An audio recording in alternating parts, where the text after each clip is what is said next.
오늘 천안 아산 분양권 뽀개기 세미나 4탄 진행하게 될 탕정더샵 프로지오 중앙부동산 김미애 소장입니다. 반갑습니다. 오늘 이제 상반기 결산이랑 하반기에 부동산이 어떻게 흘러갈지, 그리고 천안 아산에는 또 어떤 영향이 있을지, 그리고 우리가 이 다음 스텝으로 어떤 결정을 또 내려야 될지 너무 궁금하실 것 같아요. 지금 완전 혼돈의 카오스 시장이잖아요. 그래서 이제 오늘 좀 제가 말씀드리는 게 좀 여러분들에게 도움이 많이 됐으면 좋겠습니다. 일단 제 소개를 하자면 저는 탕정에 부동산 운영하고 있고요. 원래 제가 천안에 분양권 위주로 중개를 하다가 천안이 조정지역에 지정이 되면서 이제 탕정으로 넘어와서 탕정 그 309 시티프라디움 단지 내 상가에서 이제 시티프라디움 입주부터 해서 탕정 GL프로지오 1, 2, 3단지 그리고 예미지 한해체까지 하고 지금 있는 사무실로 넘어온 거거든요. 그래서 제가 좀 천안 부동산이랑 분양권 시장도 거래를 많이 했고, 이제 그 탕정에 이제 넘어와서 탕정 분들도 많이 만나다 보니까 다른 분들보다 좀 더 이제 그 실수요자들 그리고 투자자들의 마음을 좀 말씀드릴 수 있지 않을까 싶어가지고 말씀드리는 거고, 제가 또 제 그 양력을 소개하자면 학력을 소개하자면 저는 이제 완전 천안에서 태어나가지고 미라초등학교, 쌍용동이죠? 미라초등학교? 그때는 진짜 부자 동네였어요. 제가 쌍용동에 있었을 때. 그리고 안서초등학교로 갑자기 이제 전학을 가게 된 거죠. 한 6학년 때인가? 그러고 거기서 졸업하고 천안여중을 갔다가 천안여중에서 나름 이제 그 공부를 좀 해가지고 천안여고를 갔습니다. 그러고 이제 천안단국대에 진학하고 천안단국대 대학원까지 다니면서 이제 제가 약간 천안과 함께 자란 그런 케이스예요. 진짜 그 천안에서는 좀 보기 드물어요. 왜냐면은 천안에서는 좀 외부인들이 많이 오셨거든요. 이제 그 아무래도 양질의 일자리가 많다 보니까 이제 타지에서 넘어오셔가지고 여기에서 집을 구하고 정착한 케이스가 진짜 많은데 저는 이제 천안 완전 토박이. 제가 중학교 때 천안역 그 지하광장에서, 지하상가죠? 지하상가에서 막 젤리슈즈 사고. 그랬었던 이제 기억이 있어요. 그래서 이제 여기 천안 아산역 한창 그 허허 벌판일 때 YCT랑 펜타포트 분양할 때 있잖아요. 그때 모델하우스 가고, 그리고 이제 부모님이랑 같이 현장을 갔는데 너무 허허 벌판인 거예요, 거기가. 그래가지고 우리 엄마 아빠가 지금 사기당하는 것 같다. 저 어릴 때 그렇게 생각했어요. 이게 그냥 모형도만 보고 거기를 산다고 하시니까 이해가 안 갔었거든요. 근데 지금 완전 천지개벽했잖아요. 그래서 저는 좀 이제 그런 경험이 많아요. 이제 어디가 막 허허벌판이고 부모님이랑 같이 임장을 갔는데 나중에 보니까 완전 도시가 되어 있고 아 이게 되기는 되는구나. 약간 이런 경험들. 그래서 그런 거를 나중에 이제 여러분들도 좀 나중에 느끼시게 되긴 할 거예요. 탕정 이지구가 엄청 막 뭐 논밭이고 뭐 없어 보이잖아요, 지금은. 근데 이제 나중에 또 이렇게 신불당 2배의 크기로 이렇게 신도시로 변모하는 모습도 이제 앞으로 보시게 되실 거고, 그러다 보면 제 말씀이 좀 이해가 가지 않을까. 많이 경험하신 분들도 있으실 거고, 이 안에서. 그리고 이제 제가 1,400명 정도 이제 그 회원분들을 이제 갖고 있는 탕정 삼성 분양권 부루마블 오픈 카톡방 방장으로서 하고 있는데요. 이제 저도 그렇고 저희 부방장님들도 이제 아침마다 경제나 부동산 관련 뉴스를 제가 올려드리잖아요. 근데 사실은 그게 너무 양이 많기도 하고, 그리고 이제 그래서 어쩌라는 거지? 약간 이런 생각이 드실 수도 있을 것 같은 거예요. 이게 나비 효과를 이제 일으켜서 천안 아산에 어떻게 영향을 미칠지를 결국에 알아야 되는데, 그게 약간 퍼즐 같은 거죠. 부동산은 약간 왜 오르냐, 왜 내리냐, 이게 이제 중요한 건데, 그거를 맞추려면 약간 퍼즐 맞추듯이 이제 금리 맞추고, 뭐 정책 맞추고, 뭐 소비 심리 맞추고 해서 이제 결론이 나오는 거잖아요. 근데 그걸 이해하지 못하면 그냥 부동산 미쳤다. 언젠가 떨어지겠지. 이렇게만 막연하게 생각한단 말이죠. 근데 그러면은 안 돼요. 이게 왜 오르고, 왜 떨어지고, 왜 조정장이 있고, 왜 지금 실수요는 막 포모가 와가지고 어떻게 할 줄 모르고 이거를 이유를 알아야 된다. 그래서 이제 그냥 제가 막연하게 뉴스를 올려드리는 것보다 이렇게 세미나 자리를 마련해서 이제 이거는 이래서 이렇고 이거는 이래서 천안아산 부동산에 어떤 영향을 줄 거고 그리고 뭐 그런 거다 이렇게 말씀드리려고 오늘 자리를 마련했고요. 네. 그리고 이제 2025년 상반기에 어떤 일이 있었는지, 그리고 2025년 하반기에 어떤 일이 있을 것 같은지, 그리고 천안아산 부동산 특징이랑 앞으로 어떻게 될 것 같은지 말씀드리고, 이제 그 Q&A 시간 받도록 할 건데, 지금 촬영 중이거든요? 근데 그거를 이제 끄고, 이제 녹음 혹시 하시고 계시다면 녹음도 끄고 그때는 진짜 약간 허심탄회하게 질문 받는 시간 갖도록 하겠습니다. 마지막에 2차 점심 식사 자리도 마련되어 있는데요. 혹시 원하시면 이제 말씀을 해주시면 이제 저희가 체크할게요. 일단은 국제적인 이슈를 봤을 때 이제 트럼프 대통령이 취임을 하면서 이제 그 마가라고 하죠. Make America Great Again. 이라고 해서 이제 미국을 다시 위대하게 만드는 그런 관세를 굉장히 조이고 그리고 이제 그 미국만 우선적으로 생각하는 그런 이제 정책을 펼치고 있어요. 그리고 중국도 마찬가지로 이렇게 자급자족하는 경제를 또 구축해가지고 이제 그런 전통 제조업뿐 아니라 약간 첨단 산업도 중국에서 막 이제 기술자 빼가고 기술 부분 엄청 지원하고 덤핑하고 해가지고 이제 중국도 되게 이제 그 본인 나라만을 좀 키우는 근데 이런 와중 속에서 이제 미국하고 중국이 우리한테 엄청 중요한 수출 대상국이잖아요. 그래서 이제 우리나라는 앞으로 조금 그런 부분에 있어서 경쟁력을 많이 갖춰야 되지 않나 이런 생각을 하고 이게 이제 그 천안아산에 미칠 영향이 어떨지를 제가 생각을 해봤는데 아직은 미약하기는 할 거예요. 근데 이제 다른 지역 있죠. 뭐 포항이나 뭐 진짜 전통 제조로 유명한 지역들은 좀 타격이 클 것 같고 천안 아산은 아무래도 첨단 제조 위주이기 때문에 그래도 그나마 이제 영향이 좀 덜하지 않을까 이런 생각을 합니다. 그리고 또 이제 우리나라 국내 이슈가 사실은 진짜 컸어요. 이번 상반기에.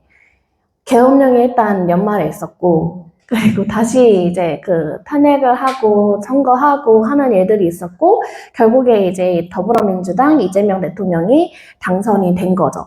그리고 이제 안 그래도 더불어민주당이 좀 의석수가 많았잖아요. 300석 중에 171석을 차지하고 있었는데 이제 행정부까지 장악하면서 좀 신속하게 입법과 행정이 좀 예고가 되고 있고 그리고 이제 앞으로 좀 정치적 불확실성이 해소가 된 것도 있고 이제 경제나 부동산 정책 방향이 거의 통일이 되니까 앞으로 어떻게 되겠다라는 게 사실은 되게 눈에 잘 보이거든요. 그래서 이제 수요 억제 정책 그리고 공공주도 공급 증가 그리고 수경하고 적극적으로 시장 개입을 이제 할 것이다라는 방향은 너무나 잘 알게 되는 그런 계기가 됐고 그리고 이제 최근 아파트값 서울 그 부동산 이슈를 봤을 때 흐름을 봤을 때 잠실, 삼성, 청담, 대치 이렇게 토지거래 허가구역을 해제하고 금액이 쭉 올랐죠. 그러고 나서 아이고 너무 오른다 싶어가지고 다시 지정을 했어요. 다시 지정해서 좀 잠잠하다가 이제 탄핵 이슈가 일어나면서 좀 잠잠하다가 이제 이재명 대통령 그때는 후보자죠. 그분이 이제 뭔가 될 것 같고 그리고 그 후보자님이 이제 뭐 세금으로 서울 집값 뭐 잡지 않겠다 이렇게 말씀하셔가지고 그러면은 세금으로 규제는 더 이상 안 하겠나? 이렇게 생각이 드는 거죠. 그러면서 이제 금액이 오르면서 대통령 선거가 되면서 천안 아산도 난리가 났어요, 사실. 이게 서울뿐 아니라 서울이 엄청 올랐잖아요. 천안 아산도 제가 대통령 선거 이후에 이렇게 거래량 많은 거는 진짜 처음이에요. 그래가지고 저희끼리 이제 소장님들끼리 이제 농담이지만은 이재명 1일차, 이재명 2일차, 3일차 이렇게 얘기를 했던 그래서 이제 실거주자분들이 좀 뭔가 급박해졌고 앞으로 이런 정책들이 일어날 것 같고 약간 학습 효과가 된 거죠. 문재인 정부 시절에 어떻게 됐는지를 다 봤으니까 그래서 이제 좀 빠르게 움직였고 거래량이 좀 많이 생겼던 그래서 이제 실거래 신고를 제가 매일매일 그 톡방에다 올리잖아요. 뭐 천안 몇 건, 뭐 아산 몇 건 이렇게 올리잖아요. 분양권 실거래 신고 개수도 올리고. 그러면은 잘 보면 그 선거 전과 후가 개수가 달라요. 그래서 그거 한번 체크해 보시면 될 것 같고요. 그리고 일단은 한국 기준으로 금리 인하가 쫙 일어났어요. 아무래도 이제 미국이 내려간 것도 있고 한국이 많이 경기 침체가 있기 때문에 이제 한국은행에서 좀 빠르게 이걸 잡고자 이제 금리를 인하한 부분이 이제 있죠. 그래서 5월 29일 기준으로 2.5% 이렇게 이제 금리가 내려갔고 코픽스 금리도 내려갔어요. 코픽스가 뭐냐면 변동형 주택담보대출 기준금리인데 이 기준금리에 따라서, 그러니까 코픽스에 따라서 대출금리가 달라지거든요. 결국에 기준금리보다 코픽스 금리가 더 사실 중요해요. 대출 그 받을 때 그 기준이 되는 그 금리이기 때문에 이게 8개월 연속 하락했다. 그래서 이제 저도 보면은 금리가 계속 몇 개월 연속 하락했고 지금 중도금 대출도 작년만 해도 한 4% 초반대 이렇게 받고 있었던 게 지금 전화로 물어보니까 3.5% 막 이렇게 내려갔더라고요. 그리고 이제 막 실행하는 아파트 단지들 있잖아요. 뭐 삼성 이편이라던가 뭐 아이파크라던가 이런 단지들 그 이번에 실행했으니까 금리를 물어봤는데 3.3%, 3.4% 정도로 이제 많이 내려갔어요. 지금 금리가. 자, 그래서 금리가 이렇게 내려간다는 거는 자산 가격이 상승한다는 얘기거든요. 이 화폐 가치가 떨어지면서.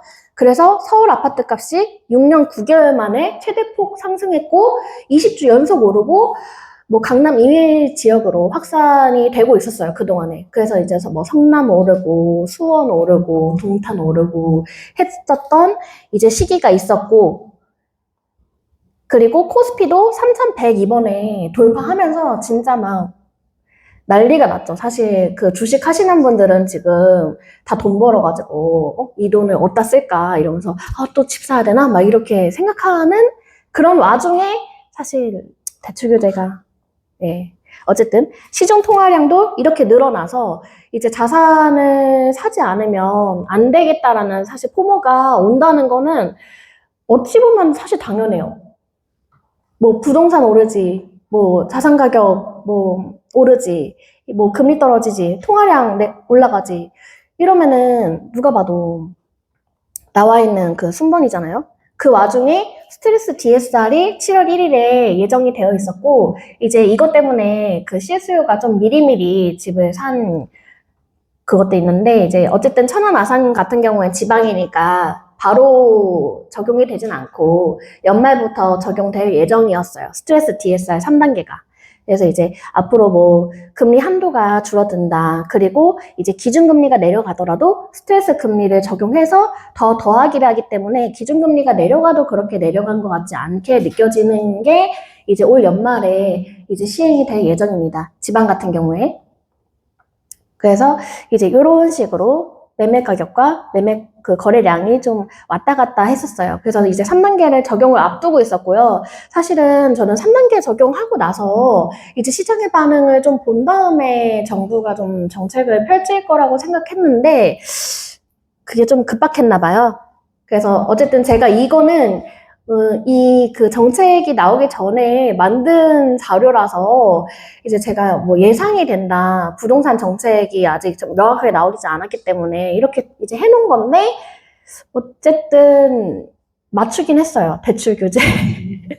네, 일단 첫 번째로 봤을 때 정부 주도 공급이 증가할 예정이고 이제 단기 공급은 솔직히 아니에요. 이 민간 주도 공급이 아니라 정부 주도 공급이 이제 증가가 될 예정이고 그리고 똘똘한 한 채 그 쏠림이 좀 심화가 될 거다. 민간 공급을 좀 없애고 시장을 경색하면서 이제 너네가 공급하는 것보단 이제 그 나라가 공급하겠다 이런 신호를 주면서 이제 똘똘한 한 채만 가지고 있어라. 다주택하지 말아라. 이런 내용이 이제 예상이 됐었고요.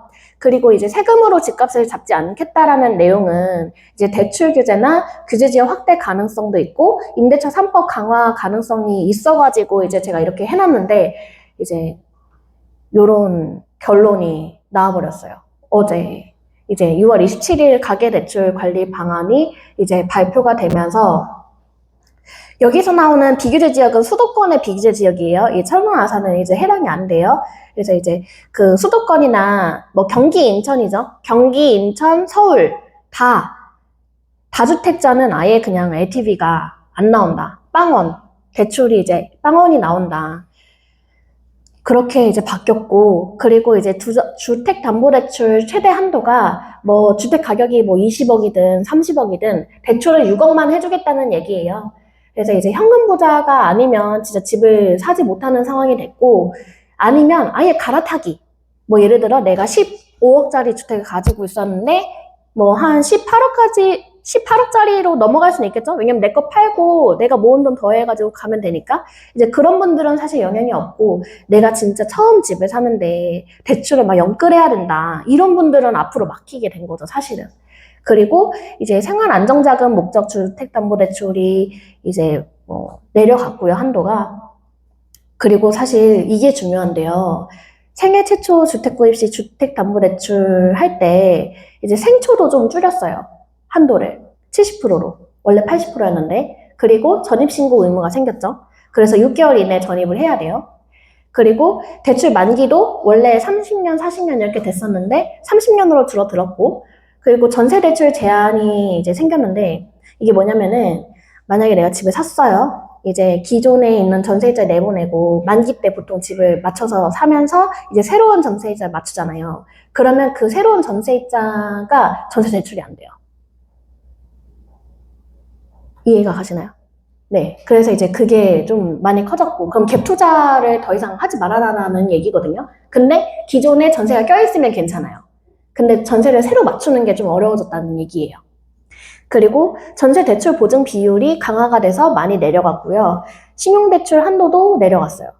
그래서 보면은 이게 여기는 이제 생애 최초 주택 구입 시 주담대의 전입 의무 부과라고 써 있긴 한데, 이 생애 최초 주택 구입 시 말고 일반 주택담보대출도 이제 앞으로 그 수도권이나 경기, 뭐 인천 이런 데는 서울 포함해서 다 전입 의무가 부과됐어요. 그러면 대출 받으면 너 무조건 전입해 이거거든요. 그럼 대출 못 받잖아요. 월세를 못 주죠. 그렇게 된 거예요, 지금 상황이. 그래서 부작용이 예상되는 게 12억 이하 그 수도권이라던가 아니면 지방 대장 아파트 매수세가 좀 강화가 될 거다. 그래서 천안 아산은 이 규제 지역이 아니잖아요. 그 아닌 지역 중에서 되게 강한 지역이거든요. 이따 또 말씀드리겠지만. 그래서 좀 매수세가 다시 풍선 효과로 오지 않을까 예상하고 있고요. 그리고 이제 현금 보자는 영향이 없기 때문에 앞으로 양극화가 심해질 것이다. 그리고 이제 비규제 지역으로 풍선 효과가 일어날 것이다. 그리고 이제 공급 부족이 심화되고 임대 매물이 감소할 것이다.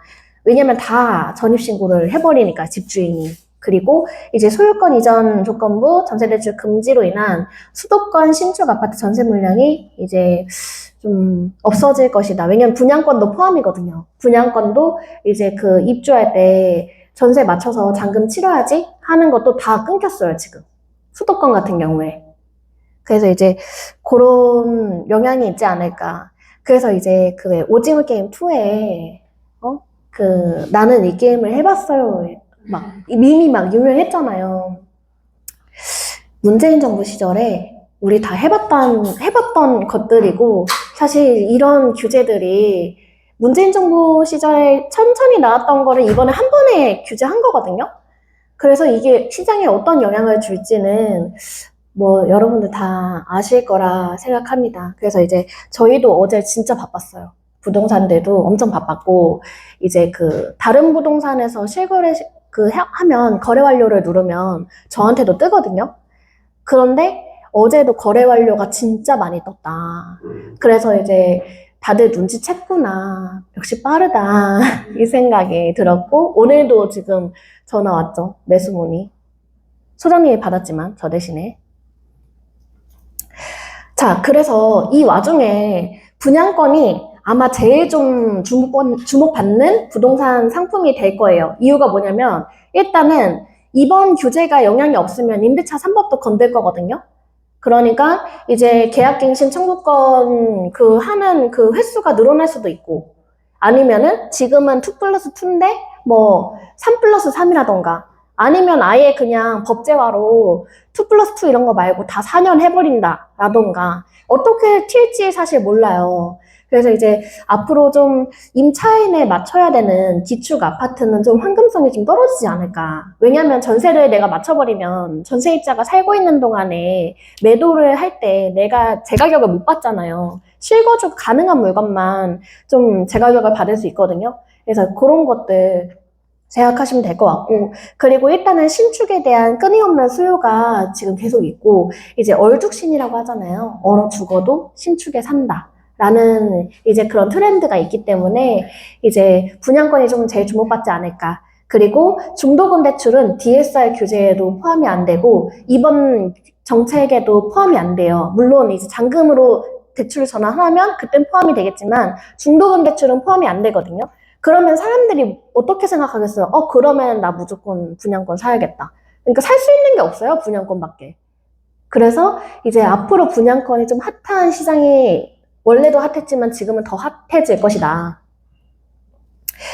자, 그래서 분양권 제가 계약서랑 견적표를 가지고 왔는데 여기 중에서 이제 거래를 해보신 분들도 있고 안 해보신 분들도 있고 분양권이 도대체 뭔가 처음 보는 분들도 있고 하실 거예요. 그래서 이제 공급기에서 제가 갖고 와봤어요.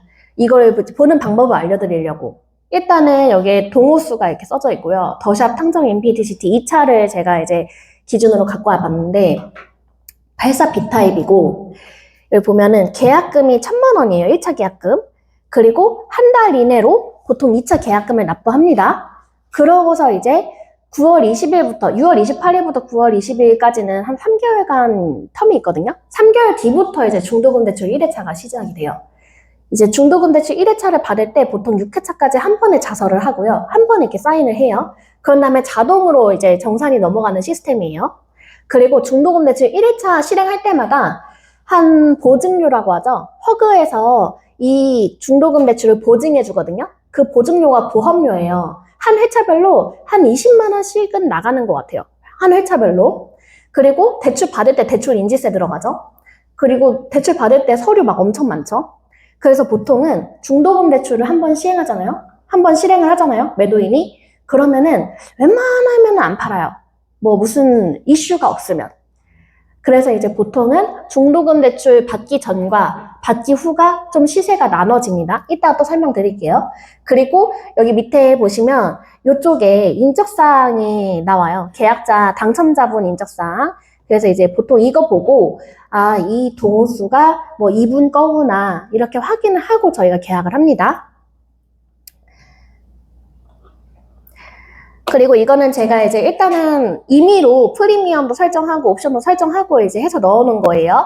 동호수 뭐 백산동 뭐 몇 호, 뭐 분양가 얼마, 확장비 얼마, 옵션비 얼마, 프리미엄 얼마 해서 총 매매가가 얼마다. 그리고 이제 명의 변경 시 필요한 금액은 뭐 분양가 10%에 확장비 20%에 옵션비 뭐 10%에 뭐 프리미엄에 인지세까지 해서 얼마다. 옵션 밑에다 적어놓고 중도금 대출 이제 별도라고 써놓고 그래서 매수 문의가 오게 되면 저는 주로 이런 이제 견적표를 보내드려요. 그래서 명의 변경할 때 필요한 돈이 얼마고 총 매매가가 얼마다라는 걸 한눈에 볼 수 있도록 이제 보내드립니다. 그래서 생각보다 분양권을 살 때 다들 이제 5억짜리면은 내가 한 2억은 있어야 분양권을 사나? 이렇게 생각하시는 분들도 있거든요. 근데 그게 아니에요. 그냥 이제 보통 분양 계약금 10%에 뭐 확장비 뭐 10% 혹은 20%, 뭐 옵션비 10% 혹은 20%, 그 다음에 프리미엄 인지세 정도만 있으면 내가 분양권을 매수할 수 있다라고 보시면 될 것 같습니다. 자, 그래서 초피거래가 뭔지 또 모르시는 분들이 있어가지고 말씀드리려고 해요. 제가 이번에 아산탕정자 2차 초피거래 매수 대기하실 분 리스트 걸어달라고 공지했잖아요. 근데 이제 초피거래가 뭐냐고 연락 오신 분이 있어가지고 혹시 모르실까봐 이제 말씀을 드리는데 매수인이, 그러니까 사는 사람이 매도인의, 그러니까 당첨자의 계약금을 대신 납부하는 조건으로 거래하는 거예요. 뭐 매도인이 돈이 없을 수도 있고 아니면 매도인이 돈이 있지만 이 계약금을 여기에다가 쓰고 싶지 않은 경우도 있어요.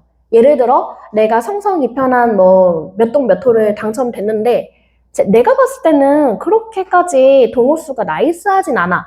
그러면은 내가 가지고 있는 돈을 이 계약금으로 넣고 싶지 않을 수도 있잖아요. 그러면은 매수인이 보통 그 매도인의 계약금을 대신 납부하는 조건으로 거래를 많이 합니다. 그걸 당첨자 발표일부터 보통 해요.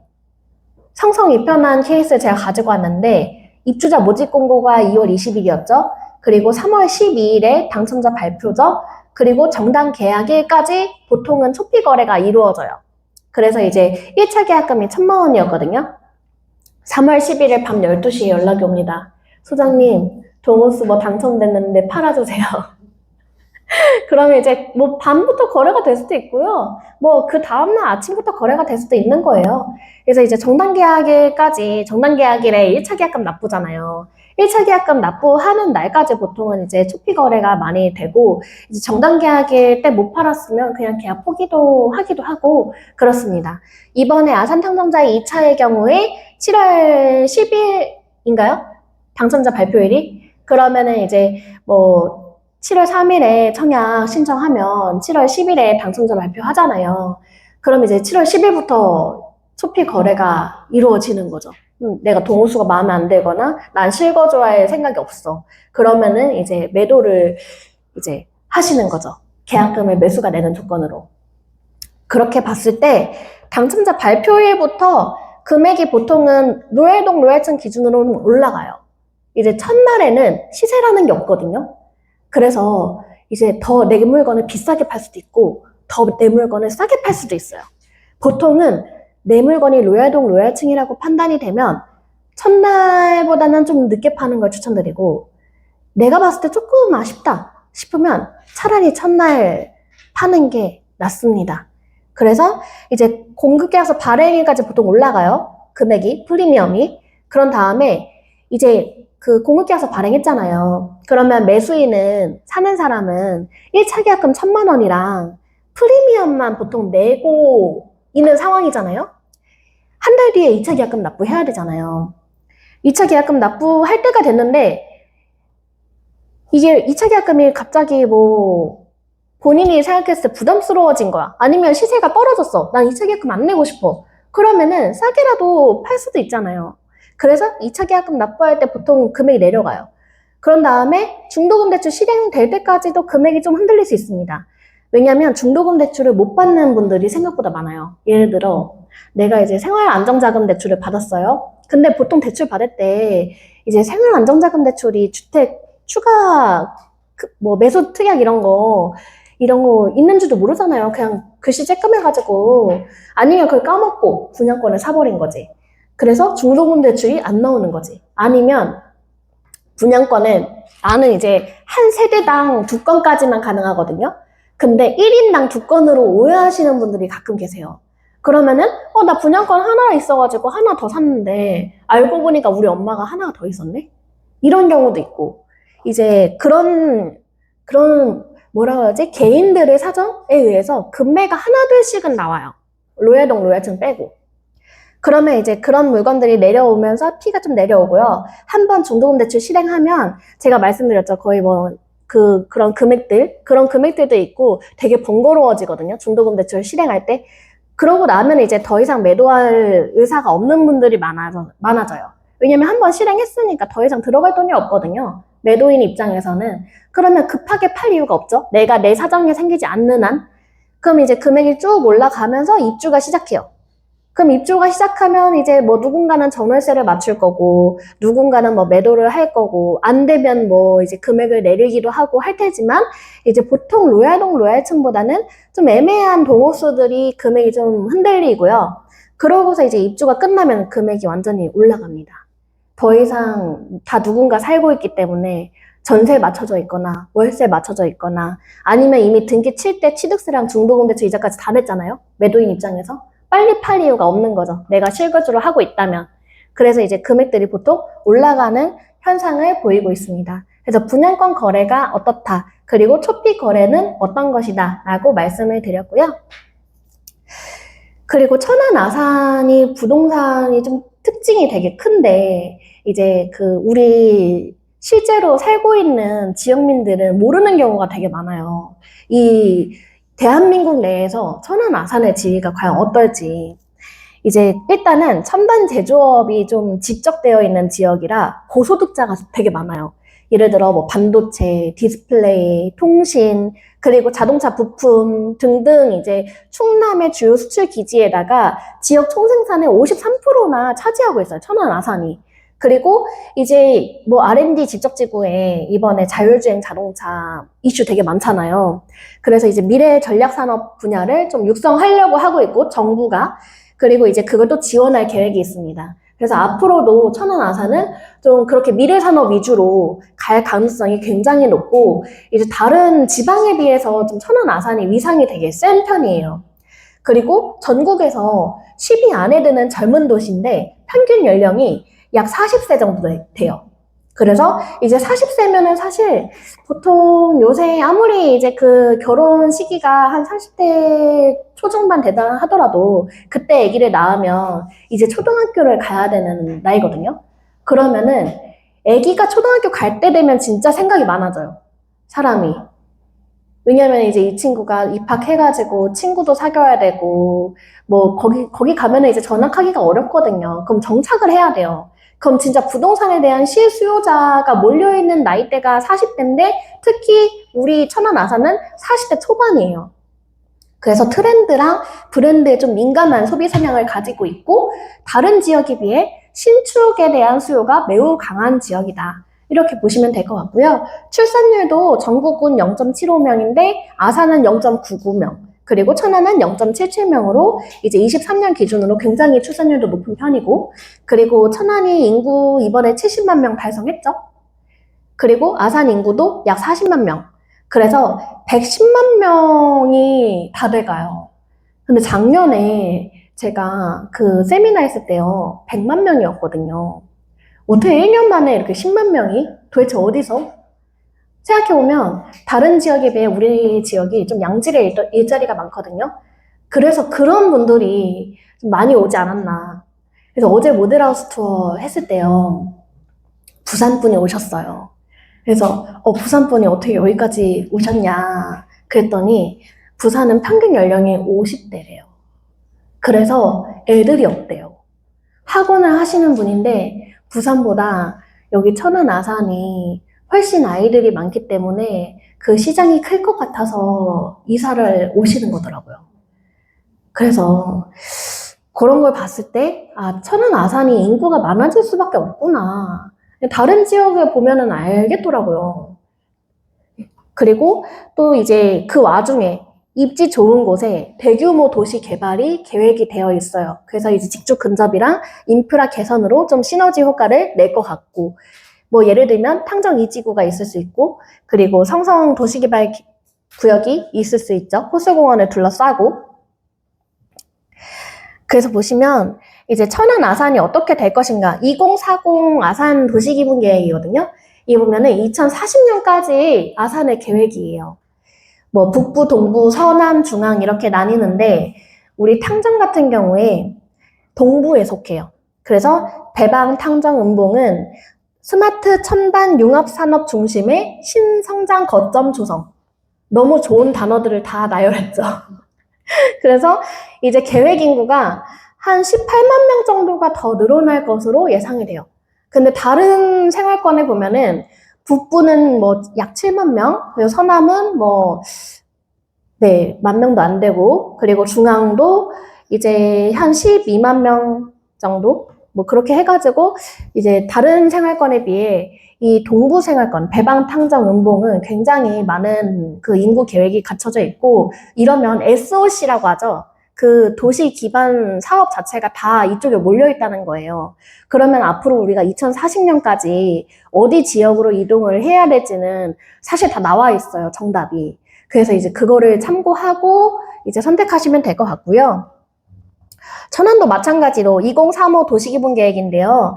보면은 북부 생활권, 중심 생활권 위주로 이제 인구 증가가 예상이 되어 있고, 동부는 산지가 많아요. 그리고 이제 남부도 이제 계획이 있지만 아무래도 성성동 위치에 있는 그 북부 생활권, 그리고 신불당 위치에 있는 중심 생활권 위주로 이제 그 인구 배분이 계획이 되어 있습니다.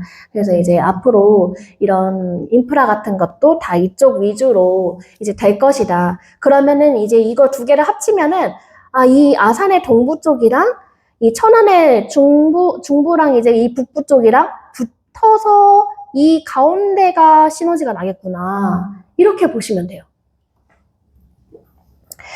자, 그래서 또 우리 이제 탕정 2지구를 안 볼 수가 없는데 다들 물어봐요. 탕정 2지구가 도대체 언제 청약을 할 거고, 언제 입주를 할 거고, 언제 분양을 할 거냐. 근데 일단은 아직은 보상 진행 중에 있어요.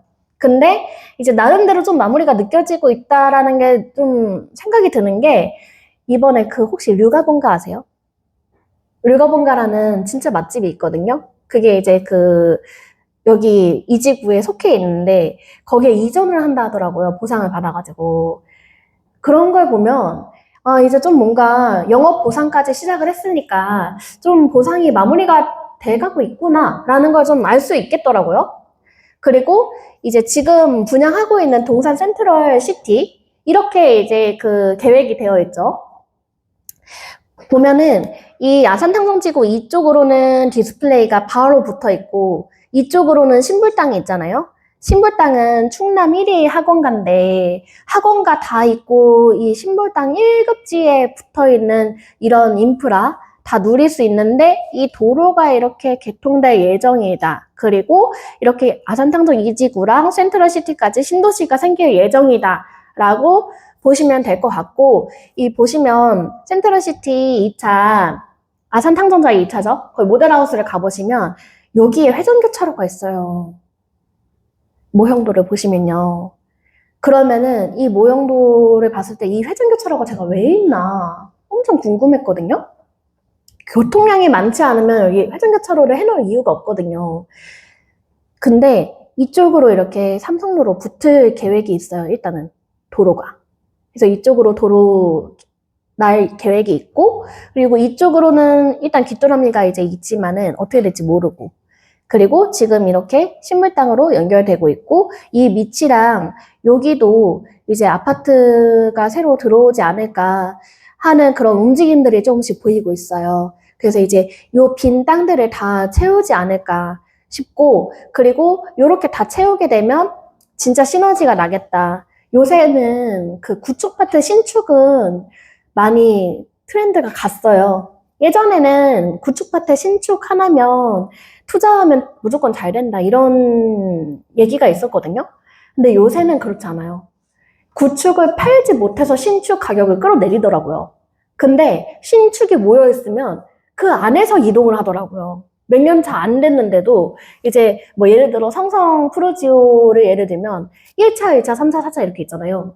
1차가 3차 가고 2차가 4차 가고 이 안에서 엄청 움직이고 그리고 또 이 안에서 움직이는 것 플러스 다른 동네에서도 들어와요.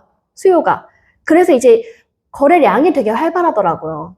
근데 이제 그게 아닌 구축밭의 신축은 이제 신축을 샀다 하더라도 구축을 팔지 못해서 좀 이렇게 내려가는 경향이 있더라고요. 그래서 이제 그거 또 참고해서 보시면 될 것 같고.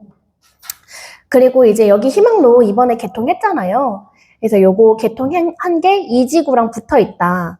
그래서 천안 아산역까지 그런 접근성이 늘어났다. 이렇게 보시면 될 것 같고, 이제 이런 탕정 이지구 주도로라던가 이런 도로들이 앞으로 이쪽에 뭐 IC 생길 예정이고, 교통이 다 이제 이 중심으로 이루어져 있거든요, 계획이. 그래서 이제 이쪽이 천안 아산의 중심이 될 것 같다.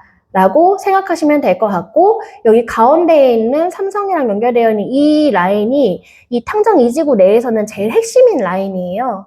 여기에 특별 경광지구 지정해가지고 초고층으로 이제 상가들 들어올 거고, 그리고 요 내곡천을 중심으로 이제 그 도시기본계획이 설정이 되어 있기 때문에 이쪽 그 매곡천 중심으로 그러니까 수변 상가를 단지의 상가를 쫙 만들어가지고 주상복합 쫙 들어오면서 약간 그런 뭔가 수도권에서도 많이 하는 그런 느낌의 그런 이제 예쁜 아파트 단지들이 생길 예정이고요. 제가 이번에 그 엘리프 명의 변경을 하면서 탕정 엘리프가 이제 LH잖아요.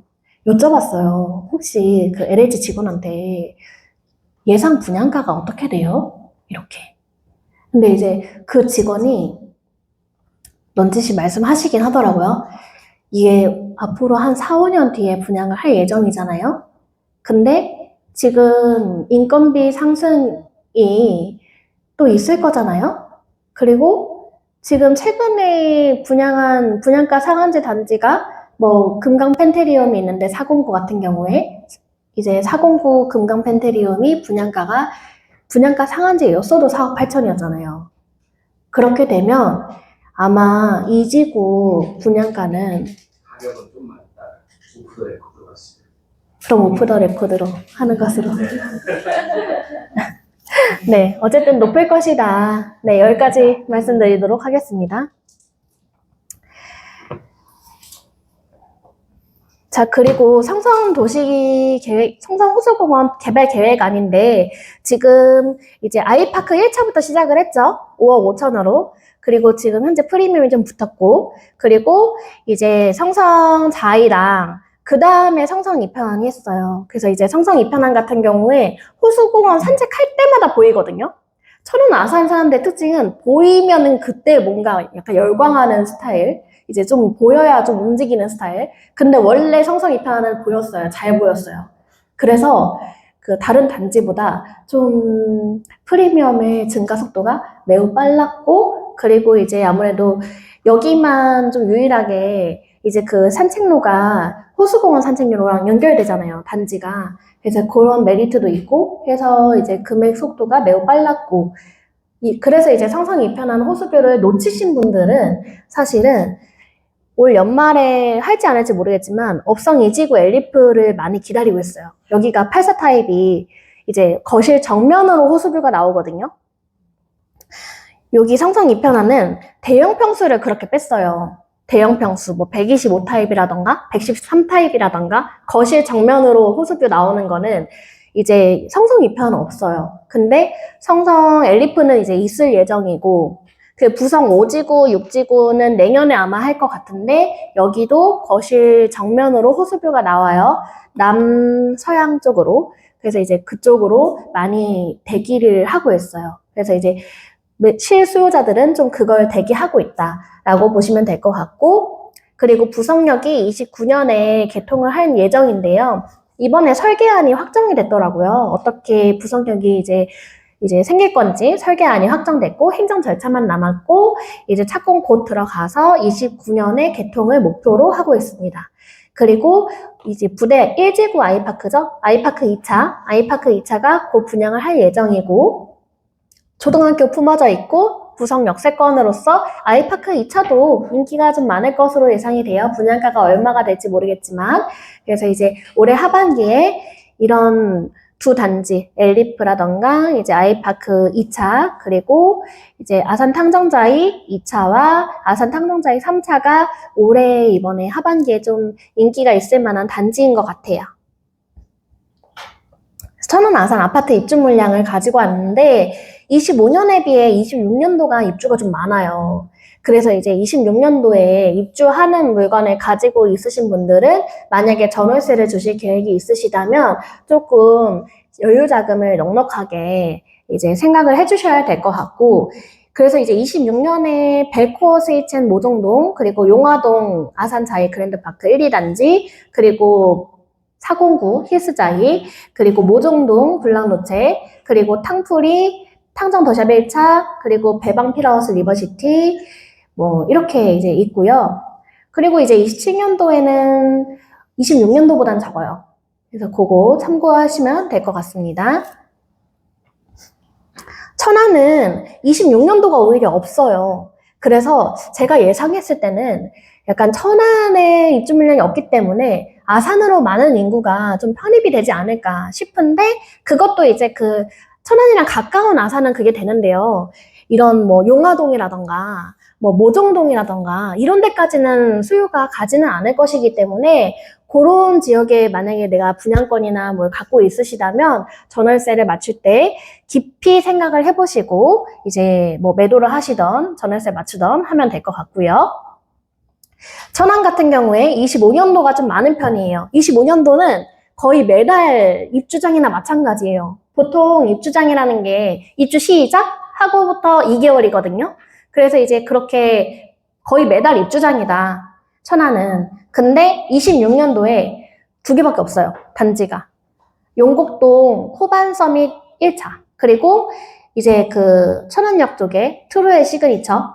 그렇게밖에 없기 때문에 26년도에는 거의 뭐 제로라고 봐도 이 정도면 무방해요. 그래서 이제 26년도에는 천안의 전세가나 월세가, 매매가가 상승할 여지가 있고 이제 그런 수요가 아마 탕정적으로 좀 넘어오지 않을까 하는 예상을 하고 있습니다. 그리고 27년도에는 좀 다시 늘어나고요. 27년도에도 사실 많이는 없어요. 근데 이제 28년도부터 성성동에서 이제 입주 물량이 시작이 될 예정입니다. 그래서 제가 요거를 물어보시더라고요. 성성동에 아니면 탕정에 입주 물량이 많이 계획이 되어 있잖아요. 이건 다 아는 사실이잖아요. 그래서 이제 그거에 대해 어떻게 생각하냐. 입주 물량이 너무 많아서 좀 불안하다. 이렇게 말씀하시는 분들이 있는데, 사실은 이제 제가 아까도 잠깐 말씀드렸다시피 구축 같은 신축 말씀드렸잖아요. 신축 입주 물량이 대규모 입주 물량이 예정되어 있잖아요. 예를 들어 신불당 입주할 때도 생각해보면 신불당 입주가 2015년도부터 쭈루룩 있었잖아요. 엄청 많이. 그때 타격을 입은 거는 사실 신불당은 아니에요. 주변에 쌍용동, 백석동, 구불당, 구축들이 안 나갔죠. 그분들이 결국에 그 신불당을 청약한 사람들이에요. 신불당 분양권 산 사람들이 그분들이에요. 왜? 근처에 살고 나는 여기가 살기 너무 좋은 걸 다 아니까. 그래서 본인들이 살고 있는 집을 팔아야 되는데 안 팔리니까 급매로 그냥 던지고 나오는 거거든요. 그리고 그분들은 이미 이제 그 원 분양자인 경우가 많았기 때문에 뭐 얼마에 팔아도 사실 남아요. 뭐 고가에 안 팔아도 돼요. 그래서 이제 그렇게 매도하고 신불당으로 넘어갔던 그런 케이스가 있었거든요. 그래서 이제 앞으로 성성동이나 탕정 그런 신축들 같은 경우에도 어떤 분들이 매수를 했는지, 어떤 분들이 청약을 했는지를 보면 돼요.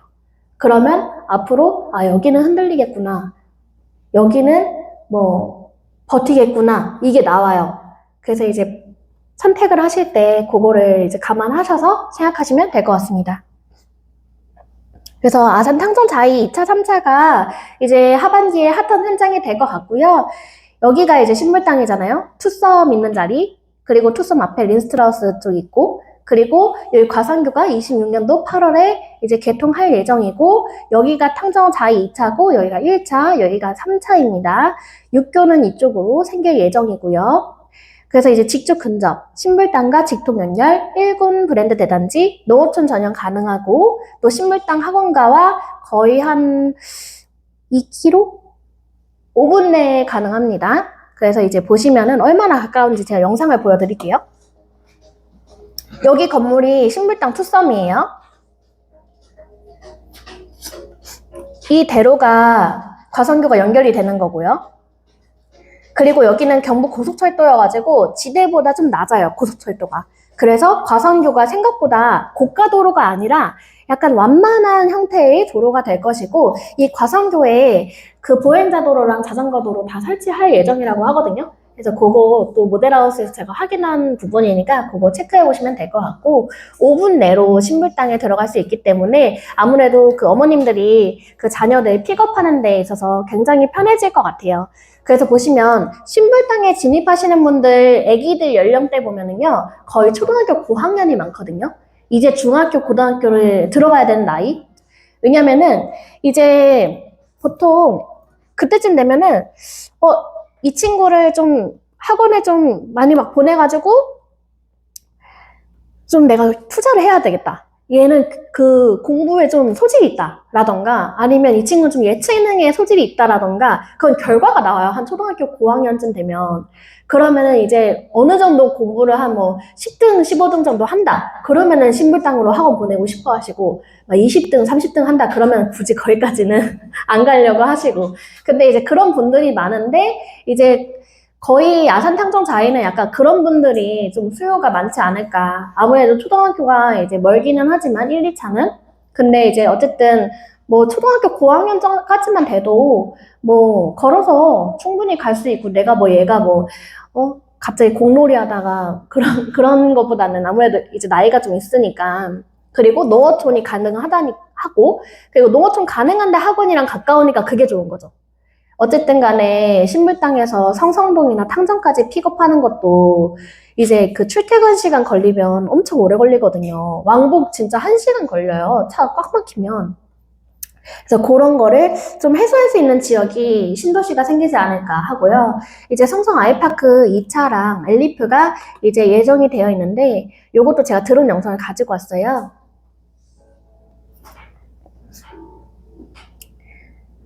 지금 보시고 계신 게 이제 성성 2편안 호수뷰 나오는 쪽 이제 영상이고요.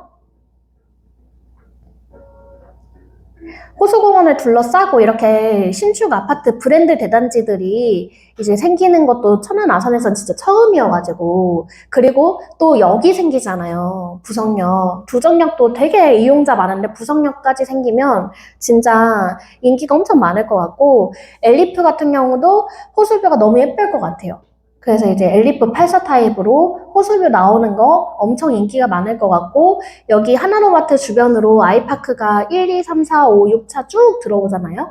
그러면 이제 진짜 브랜드 대단지가 들어오는 거라서 이제 그것도 인기가 좀 많을 것 같아요. 어쨌든 천안 아산에 좀 계신 분들이 브랜드를 좀 많이 따지기 때문에 그것도 이제 인기 있는 단지가 되지 않을까 싶습니다. 자, 그래서 이제 Q&A 시간이 왔어요. 이제 녹음은, 네, 끊고, 여기 그 QR코드 입장해 주셔가지고요. 혹시 제가 이제 질문을 저번에 받는 시간에 가졌었는데, 손 들고 질문하는 게 좀 어려워 하시는 분들이 많더라고요. 부끄럽고. 그래서 아예 톡방을 만들었거든요. 일단 박수 한번 치고 끝낼까요?